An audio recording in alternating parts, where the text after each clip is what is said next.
Story scene 1. ரெபேக்காவின் தாராள மனசு.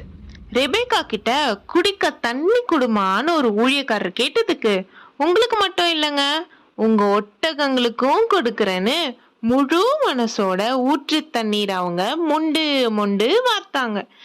என்ன ஒரு இரக்கங்க.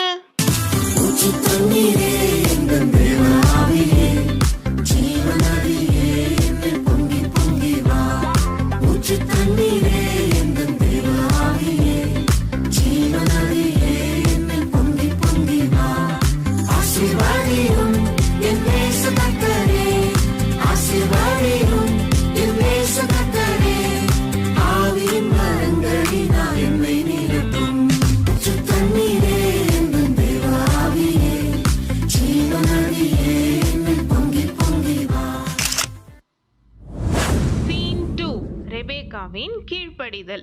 அப்புறம் என்னாச்சுன்னா, நீதாமா நான் தேடி வந்த பொண்ணு, என்னோட எஜமானர் ஆபிரகாமோட பையன் ஈசாக்குக்கு கர்த்தர் கொடுத்த கிஃப்ட், வாமா போலான்னு ஊழியக்காரர் கூப்பிட, இதுதான் ஆண்டவர் சித்தம்னு ரெபேக்காவும் பாய் பாய் சொல்லிட்டு கிளம்பிட்டாங்க.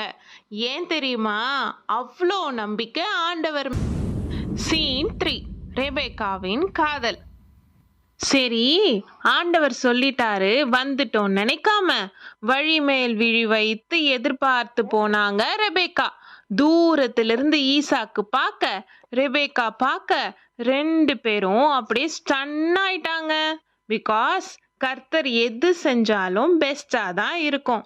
ஸோ உங்களுக்கு கொடுத்த துணையும் பெஸ்டா தான் கர்த்தர் கொடுத்திருக்காரு.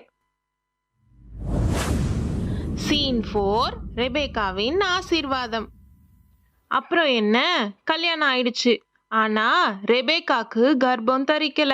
அப்ப ஈசாக்கு தன் மனைவிக்காக வேண்டுதல் செஞ்சாரு. 2 பேருக்கும் ஒருத்தருக்கு ஒருத்தர் சப்போர்ட்டிவா கர்த்தர் மேல விசுவாசமா இருந்தாங்க. அதோட பலனா கர்த்தர் ரெட்டிப்பான நன்மையை கொடுத்து அவங்கள ஆசீர்வதிச்சாரு.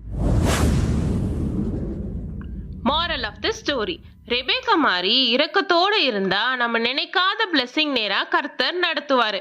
கர்த்தர் சித்தத்திற்கு ஒப்பு கொடுக்கும் போது நம்ம நினைக்கிறதுக்கும் மேலான பெஸ்ட கொடுப்பாரு. திக்கற்று இருக்கும்போது அவரே சார்ந்து கொண்டா நன்மையால நம்மள திருப்தியாக்குவாரு. இதுதாங்க ரெபேக்கா கதை. ஈசாக்கு ரெபேக்கா நடத்தின தேவன் நம்மையும் நடத்துவாரு. என்னை நடத்திடும் தேவன் என்னோடு இருக்க பயமே எனக்கில்லையே. நான் நம்பிடும் தேவன் என் துருகமாயிருப்பதால் கலக்கமே எனக்கில்லையே. என்னை நடத்திடும் தேவன் என்னோடு இருக்க பயமே எனக்கில்லையே.